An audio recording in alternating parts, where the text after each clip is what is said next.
The first rays of the sun stretch over the golden sands of Nubia, casting long shadows against the towering pyramids of Meroe.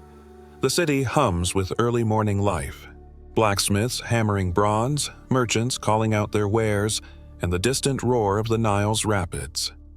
In a stone-walled barracks near the palace, a Kushite warrior rises with the sun. He is no mere soldier. He is the shield of his kingdom, the guardian of his people. Before the day's duties, he kneels before a small altar, murmuring a prayer to Amun, the great god of Kush. The scent of burning incense fills the air as he asks for strength, courage, and victory in battle. Then, he joins his comrades in the training grounds, an open stretch of sand where warriors spar beneath the scorching sun. Arrows fly, spears clash against shields, and sweat drips as they hone their skills. A royal messenger arrives draped in the rich fabrics of the court. The king has summoned his warriors. Whispers ripple through the ranks. Trouble stirs at the border. The pharaoh of Egypt, their northern rival, watches Kush with envious eyes. War may be on the horizon. The warrior tightens the grip on his spear. If battle calls, he will answer. At the palace gates, the Kushite queen, the mighty Kandake, stands tall, her gaze fierce. The warrior bows deeply. The Kandake is no mere ruler, she is a warrior queen, a leader who has stood on the battlefield herself. She inspects her troops, nodding with approval. She speaks of duty, of honor, of the land they must protect. The warrior feels pride swell in his chest. Back in the armory, he selects his weapons. A long, iron-tipped spear, a curved Kushite sword, and a sturdy shield painted with the symbols of his ancestors. He dons his armor, hardened leather reinforced with bronze, lightweight yet strong.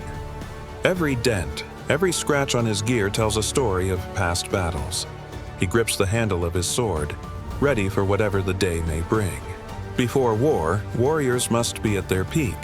The commanders arrange a grand contest, a show of skill and endurance. The warrior faces his opponent in a match of spear combat. Sand flies as they clash, strikes and parries exchanged in rapid succession. He ducks, pivots, and lands a decisive blow. Cheers erupt.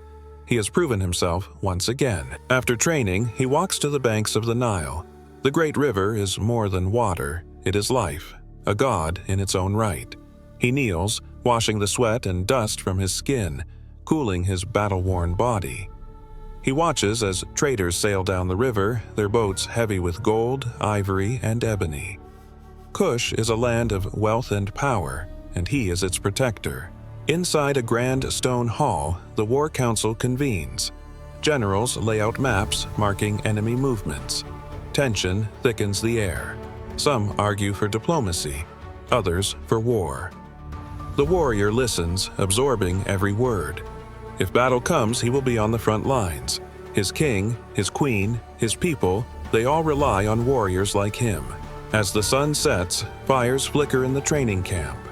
Warriors gather, sharing food, tales, and laughter. But beneath the camaraderie is unspoken readiness. War is a part of their lives. Before retiring, the warrior stands beneath the starlit sky and whispers the oath he was taught as a young recruit. Strength in battle, honor in peace, death before surrender. The city sleeps, but the warrior does not. He sharpens his spear, polishes his shield, and watches the horizon.